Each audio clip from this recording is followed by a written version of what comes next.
Hello guys, you're welcome back to my channel. My name is Brunhilda and this is the Word with Brunhilda. If this is your first time of seeing my face, you're so much welcome. I appreciate you for being here and God bless you. Okay, so in this video we're going to be looking at Matthew chapter 16, and like I always do, I'll just give a summary of what happened in this chapter and then I'll tell you guys what stood out for me in this chapter. Okay, so Matthew chapter 16 started with the scribes and the Pharisees. They came and they met Jesus and they were like, we need a sign, show us a sign. And Jesus is like, you hypocrites, this generation of vipers, that they are not going to see any sign but that of which happened to Jonah, prophet Jonah. You know what happened to Jonah? He was swallowed by a whale and all of that. The second thing that happened in this chapter is Jesus Christ told his disciples that they should be aware of the leaven of the Pharisees and the Sadducees. And the disciples, they were thinking that because they went somewhere and they forgot to take bread, so they were thinking that maybe Jesus Christ was telling them that, was angry with them because they forgot to take bread along with them. That's why he was talking about the leaven. But later on, they understood that Jesus Christ was explaining to them that, or trying to say to them that they should be careful of the doctrines of the Pharisees and the Sadducees. Another thing that happened here was Jesus Christ, he gathered his disciples and he was asking them, like, what do people say about me? Like, what do people say that I am? And all of them, they were saying that some of them are saying that you are Elias, um, you are a prophet. Like, they said so many things. And Jesus Christ asked that, okay, what do you people think that I am? And Peter said, you are the Christ, the Son of the living God. And Jesus is like, upon this your confession, I'll build my church and the gates of hell will not prevail against it. And yeah.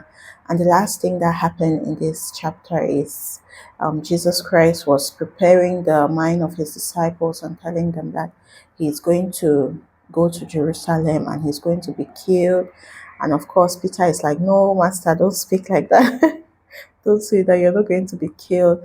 But Jesus is like, get thee behind me, Satan, because he knows that he has to die to accomplish the reason why he came on earth. So what stood out for me in this chapter is Matthew 16 verse 24. Okay, and I'll just read it to you guys. Matthew 16:24 says that then Jesus said unto his disciples, if any man who come after me, let him deny himself and take up his cross and follow me. That if any man that will come after me, let him deny himself and take up his cross and follow me. When I read the scripture, I was just like, wow. A lot of times, Christians, we think that because when we become Christian, it means that life is going to be easy, right? You're like, I'm following the right direction, right? Jesus is the King. So how can life be difficult for me? But Jesus here is telling us that when you want to follow him, or when you're following him, you're carrying a cross. He didn't say that you're carrying a trophy, right? He said you're carrying a cross. It means that you're carrying a cross. Does not signify something good. It signifies something that is difficult. So sometimes believers, we think that when you're following Jesus, life is just going to be so easy. It's going to be bliss. But Jesus did not promise us bliss. He didn't. He never did in any of his teachings or whatever. He always said that, oh, the road is going to be narrow. Oh, I am bringing the sword. I'm not bringing peace. I'm bringing the sword. Oh, you're going to carry your cross. So he understood, or he knows, and he's telling us that the road is not going to be easy. He knew it, that the road is not going to be easy. It's going to be hard. It's going to be difficult. The day you accept Jesus Christ is the day you have signed war against the devil. Because there are two kingdoms. There's a kingdom of darkness, there's a kingdom of light. Everybody needs people in their kingdom. So the day you say it's Jesus that I want to follow, it means that you have signed that, okay, I'm at war with the devil. And the devil will fight you with every last thing that he has. He would fight you. And sometimes it's not even about demons trying to fight you. Sometimes it's just your flesh, your fleshly desires. Sometimes it's just the difficulties that you have to go through. Maybe you have to forgive when you have not been apologized to. You don't have to gossip. You don't have to do this. Somebody offends you and you're the one who has to go. God is telling you, go and apologize. Somebody slaps you and Jesus is telling you that turn the other cheek. Like you are warring against your flesh. Like it's a constant battle. So it's not easy. It's not easy to be a child of God.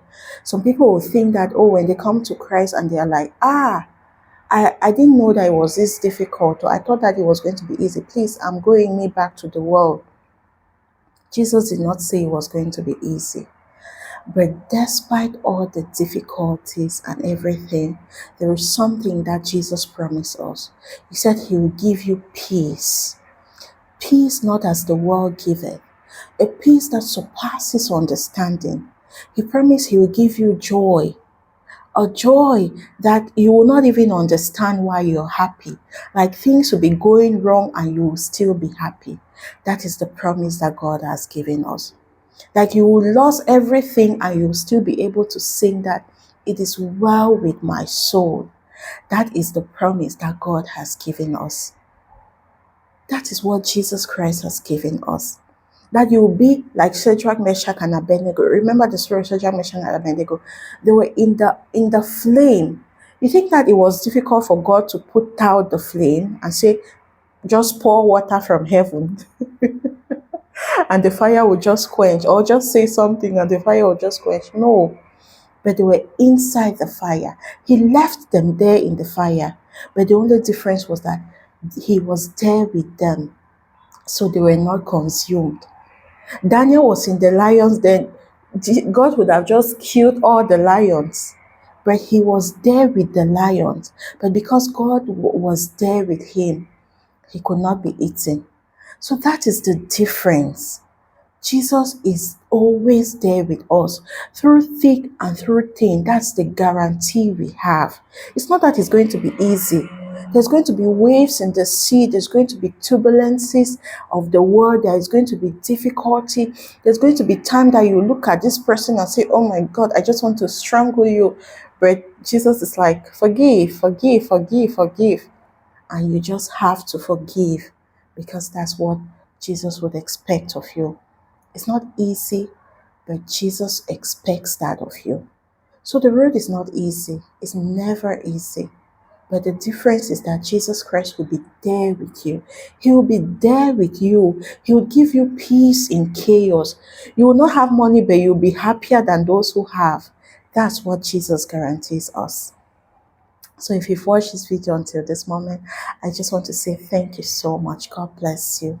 God bless you so much. Please like, share, subscribe, drop a comment. Share this video with someone. There might be somebody who is going through something and the person is thinking that, I want to give up on this Christianity because I didn't know it was going to be this hard. Just encourage the person that despite the fact that it is hard, God has promised you joy and peace that surpasses human understanding. And he has promised something even greater.